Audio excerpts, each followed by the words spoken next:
The following message has been transmitted at the request of the National Weather Service. At around 2 p.m. Central Time, a wind that was supposed to be cool air has been detected that the cool breeze has turned into a hot breeze.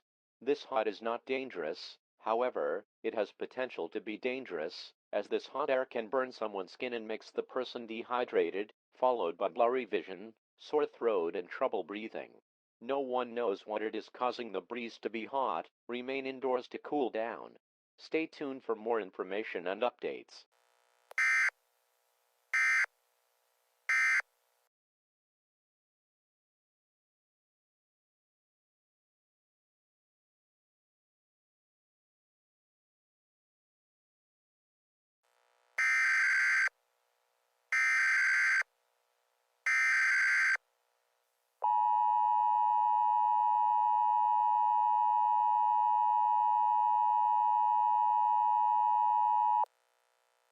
The following message has been transmitted at the request of the Chicago Police Department and the National Weather Service.